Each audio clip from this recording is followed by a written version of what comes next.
বন্ধুরা, আশা করি তোমরা খুব ভালো আছো। আমিও ভালো আছি। আমি আবার একটা রান্নার ভিডিও নিয়ে চলে আসলাম। এই দেখো, শঙ্কর মাছ রান্না করে ভালো করে ধুয়ে নুন হলুদ মাখিয়ে নিয়েছি। এই দেখো বন্ধুরা, আলু নিয়েছি, পুরো মাংসের মতো বড় বড় করে আলু নিয়েছি।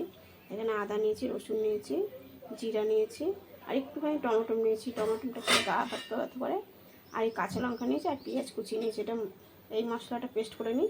এই দেখো বন্ধুরা, তেল বসিয়ে দিয়েছি। মনে হয় মাছ ফুটবে, তাও ঢেকে দিতে হবে।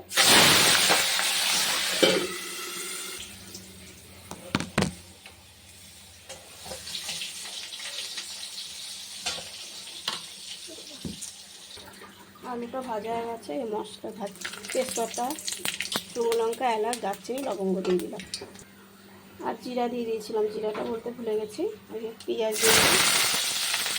পেঁয়াজটা ভাজা হয়ে গেছে, এই যে মশলাটা দিয়ে দিলাম। মশলাটা কষানো হয়ে গেছে, লবণ দিয়ে দিলাম, হলুদ দিয়ে দিলাম, কাশ্মীর লঙ্কার গুঁড়ো দিয়ে দিলাম,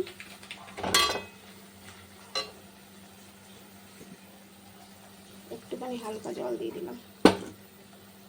এই দেখো বন্ধুরা, কষানো হয়ে গেছে। এই যে মাছের তেলটা আর আলুটা দিয়ে দিলাম।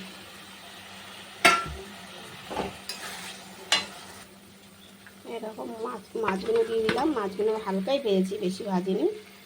মাছগুলো দিয়ে একটু কষিয়ে নিই, তারপর হালকা একটু জল দেবো।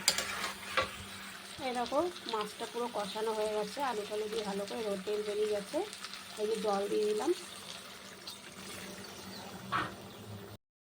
দেখো বন্ধুরা, আমার এই শঙ্কর মাছটা রান্না হয়ে গেছে। কেমন লাগলো রান্নার কালারটা দেখো, কত সুন্দর হয়েছে। তোমরা এরকম করে রান্না করে খেয়ে দেখো। বেশিরভাগই সবাই মেখে কষিয়ে, মানে কাঁচা কষিয়ে বসায়।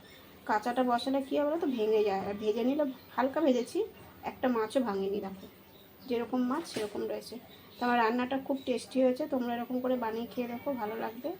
আর আমার রান্নার ভিডিওটি ভালো লাগে অবশ্যই কমেন্ট বক্সে জানাবে।